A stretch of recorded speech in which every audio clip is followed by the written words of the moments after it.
Nah, ini yang cerita serunya. Sebelum berbisnis itu, saya ada niatan, singkat cerita, ngelamar, ditolak lah gitu. Ditolak ngelamar dengan alasan waktu itu masih belum lulus, belum punya pekerjaan. Yang cewek bilang kayak gini, belum punya pekerjaan, terus kalau kamu mau nikah, mau makan pakai apa? Itu yang bikin saya kepukul banget gitu. Saya ngerasa malu banget gitu. Ya dari situ pas kebetulan ngehantam COVID, cuma pikiran pendek saya bikin usaha gitu. Jadi singkat ceritanya sih makaroni cengar, karena di Bali itu ada lamaran yang ditolak.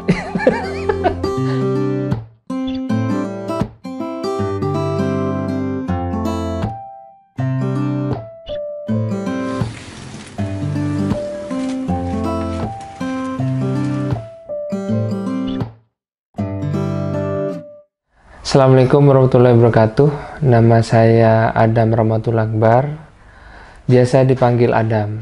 Saya punya usaha makaroni cengar. Lokasinya ada di depan SMP 1 Pamekasan, Jalan Raden Abdul Aziz nomor 138.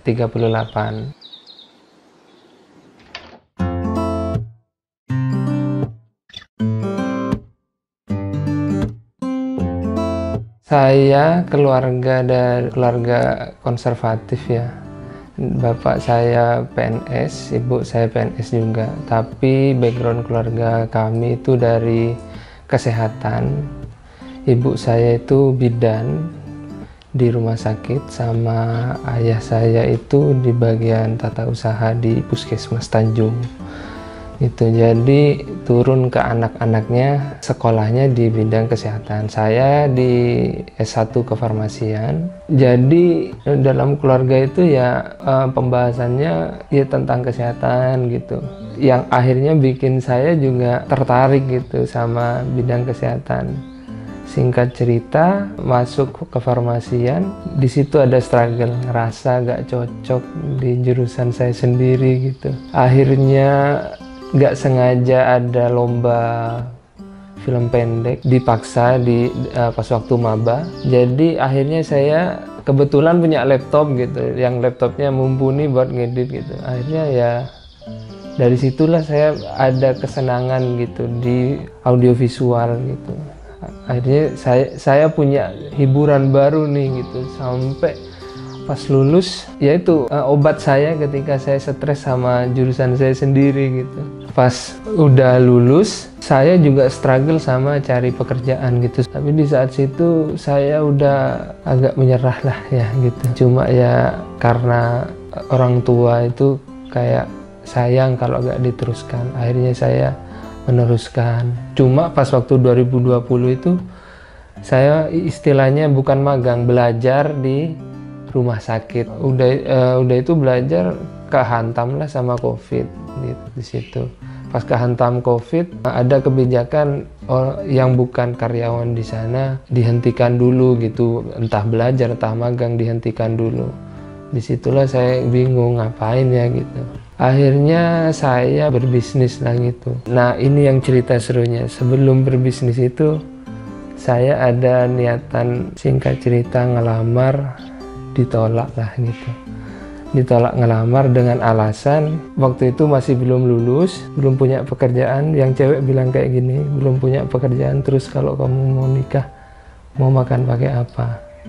Itu yang bikin saya kepukul banget gitu. Saya ngerasa malu banget gitu. Ya dari situ pas kebetulan ngehantam COVID, cuma pikiran pendek saya bikin usaha gitu. Usahanya dulu jualan sambal petis ya. Cuma ada kendala dari kadaluarsanya gitu. Nggak sampai lama, cuma seminggu bau gitu. Jadi banyak keluhan. Akhirnya saya stop di situ. Buka usaha lagi, keripik tete. Cuma saya bikin bentuk bulat gitu, biar lebih unik. Saya pikir wah ini prospeknya bagus gitu.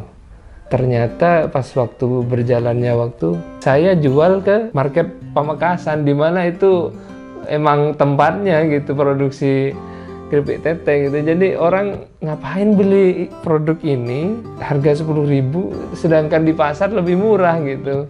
Nggak lama, cuma 3 bulan berhenti lah gitu. Saya kan backgroundnya di Malang. Pas nyampe Madura, saya sebel sendiri gitu, pengen ngemil makaroni tapi susah. Akhirnya saya berkepikiran kenapa gak jual itu. Gak taunya teman saya ini yang sudah jadi partner bisnis saya, dia udah punya usaha duluan gitu, tapi usahanya mie kremes gitu, pedas gitu. Saya sudah satu kosan sama dia sejak kuliah gitu. Nah, dan struggle teman saya juga sama gitu. Ya, dia usaha juga.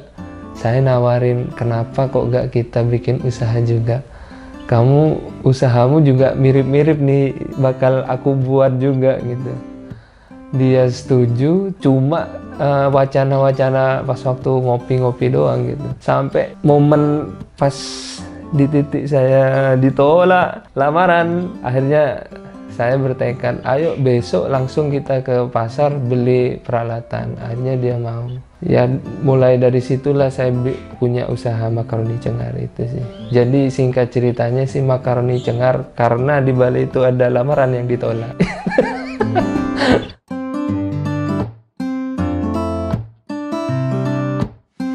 Alhamdulillah saya ada di keluarga yang sangat suportif sama apa yang saya cita-citakan dari awal. Saya suka di perfilman, saya disupport gitu, dibelikan alat-alat gitu, sampai ya saya dibilang terlalu manja gitu. Orang tua saya tahu susahnya di farmasi, jadi mereka ngesupport hobi saya gitu, terutama yang sekarang saya lakukan full disupport gitu. Jadi mendukung apa yang anaknya impikan gitulah. Dari orang terdekat kayak teman juga support kami juga, dan ya support yang kritis juga gitu. Apa yang kurang cocok, apa yang cocok untuk dibuat usaha kami gitu. Dari keluarga sendiri juga, habis saya meskipun PNS juga bukan berbisnis tapi jadi investor gitu. Tapi alhamdulillah untuk bisnis ini saya sendiri tidak minta ke orang tua terkait ke uangnya.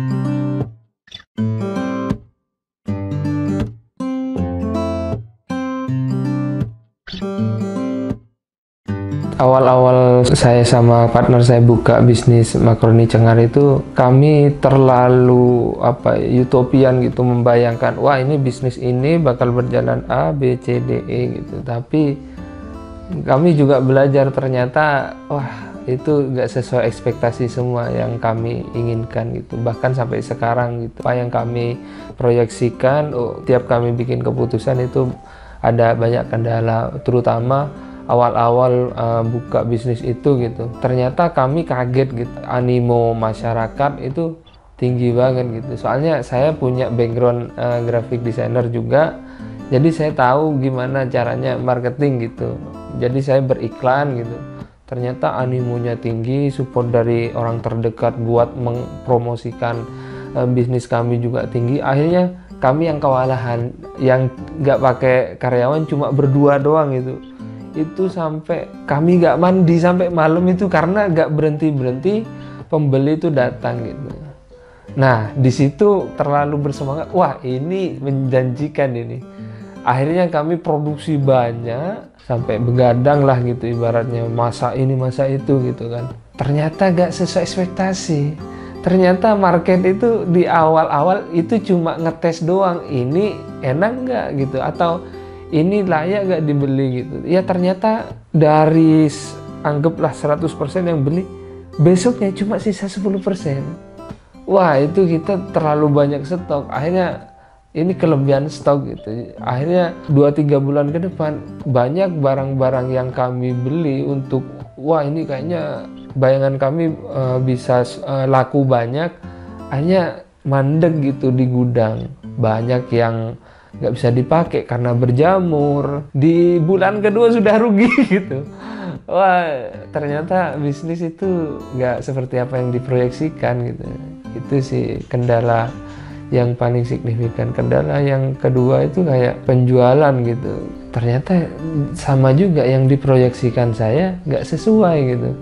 Ternyata reach-nya banyak tapi yang beli nggak ada. Dari situ saya belajar ternyata iklan itu nggak semuanya menghasilkan penjualan, tapi menghasilkan awareness. Jadi step pertama marketing, orang tahu nih ada makaroni cengar di Pamekasan, itu dulu gitu yang mereka tahu gitu, belum masih ke tahap membeli. Jadi saya pikir wah ini harus ada continuity kalau beriklan gitu.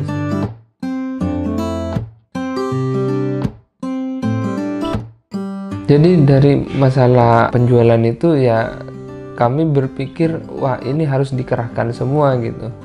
Mulai dari kami ngajak influencer gitu, sama kita juga ngeluarin promo-promo gitu, yang supaya memancing pembeli baru gitu untuk nyoba. Dan juga kami kan promonya masih full online gitu. Kami nyoba baru-baru ini promosi secara offline dengan cara naruh banner gitu, di jalan gitu, buat orang lewat di pinggir jalan itu bisa ngelihat iklan kami gitu, supaya ya setidaknya mereka tahu oh ada produk harganya cuma segini loh gitu, setidaknya datang lah gitu. Soalnya kan saya pikir ini berkaca dari saya sendiri, saya kalau ada bisnis launching baru cuma ngelihat doang gitu, gak sampai datang kalau ada tulisan harga mulai sampai gitu, mulai dari berapa gitu. Jadi mereka coba, akhirnya pas awal-awal langsung tuh banyak yang beli gitu. Jadi mereka dengan harga 2.500 bisa coba satu-satu nih gitu. Akhirnya wah ini model baru nih gitu. Itu sih buka pikiran saya tentang marketing. Jadi banyak cara yang kami lakukan gitu, dan masih proses gitu.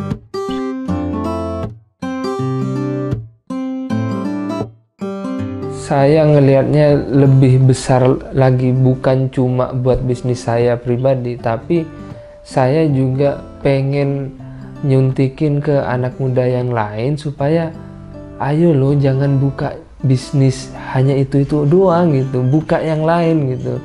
Dan saya juga mancing teman-teman Madura, Pamekasan terutama, yang ada di luar kota, kalau udah lulus yuk buka di Pamekasan gitu, kota kita sendiri gedein. Saya juga senang juga sih, mulai banyak kafe buka dan temanya macam-macam. Wah itu bagus banget, saya juga senang. Nah, saya pengen ikut kontribusi, ada variasi bisnis gitu. Saya berharap saya punya kompetitor malah gitu. Saya punya saingan gitu. Jadi kalau monopoli sendiri kurang hidup nih di bagian dunia saya di makaroni ya gitu.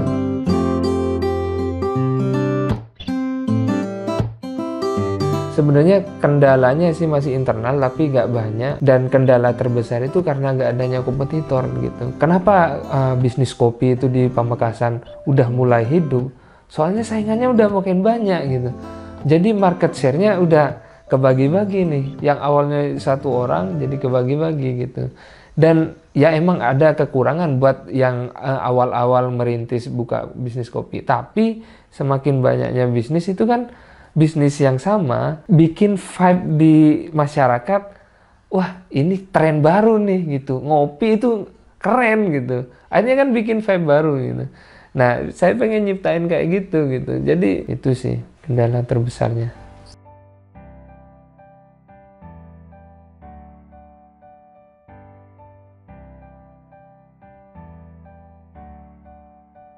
Kenapa harus pilih makaroni cengar? Kalau makaroni cengar daripada yang lain, produk kami itu selalu fresh. Jadi setelah stok awal udah habis, kita goreng dalam produksi untuk 1 minggu ke depan. Jadi produk itu masih fresh, jadi masih hangat gitu. Ketika orang beli ke makaroni cengar, mereka tahu pas mereka beli, kita campurin makaroninya pakai bumbu, dimasukin ke wadah. Jadi membangun perspektif kepada pembeli, wah produk ini masih seger gitu, masih hangat gitu. Itu pembedanya dengan orang yang bikin makaroni dibungkus, di display di toko-toko gitu. Itu pembedanya.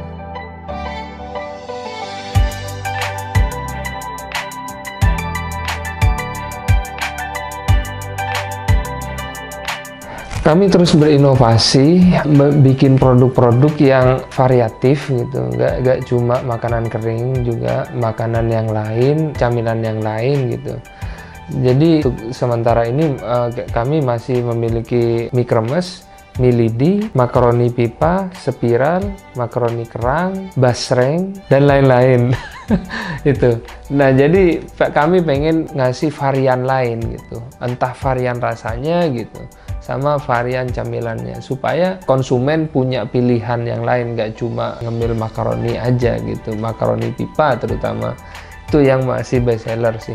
Target kami sih, kami pengen naklukin Madura rencananya, karena kalau sampai kompetitor yang di Jawa Timur masuk ke Madura, wah itu perang itu sudah.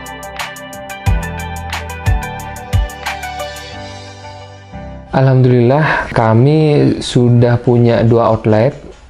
Yang pertama di depan SMP 1, yang kedua itu di depan Kodim di Arek Lancor, dan kedepannya insya Allah doakan kami akan launching outlet baru di Hit and Run. Insya Allah awal Desember itu kami sudah launching outlet 3. Jadi teman-teman yang ada di area Hit and Run sana itu bisa menikmati makaroni cengar, gak usah jauh-jauh ke kota.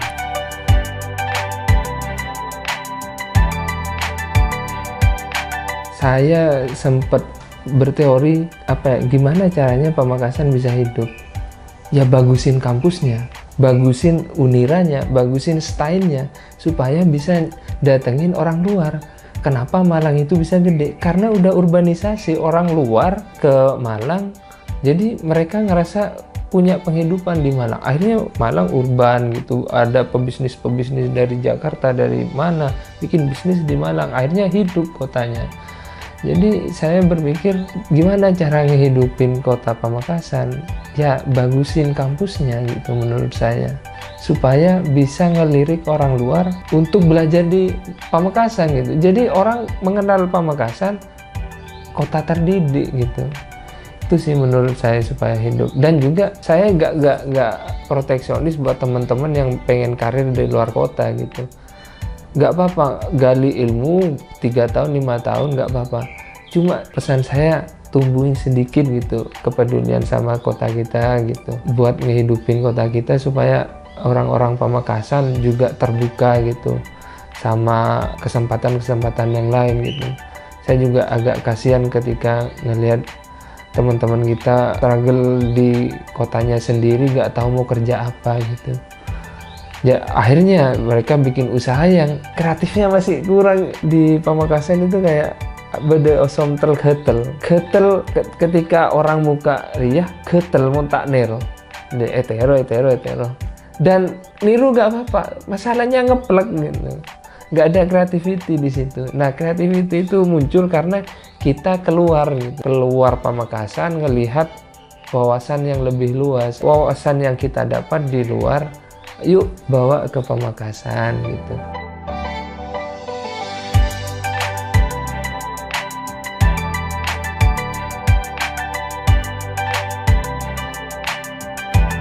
Dan saya semangat meskipun pasar di Pamekasan tidak semenarik itu, tapi tetap semangat, tetap berinovasi, tetap belajar gitu, karena informasi sekarang mudah banget didapat.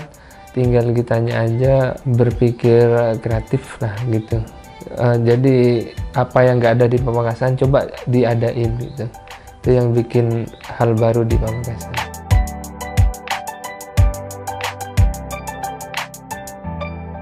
Terima kasih udah nonton. Jangan lupa like, komen, dan subscribe YouTube channel Legenda Kreatif. Terima kasih. YouTube Kreatif Legenda. Kembali. Legenda Kreatif. Oke. Yuk 1, 2, 3 action. YouTube channel Kreatif Legenda. Dan doakan juga semoga saya punya ada jodoh.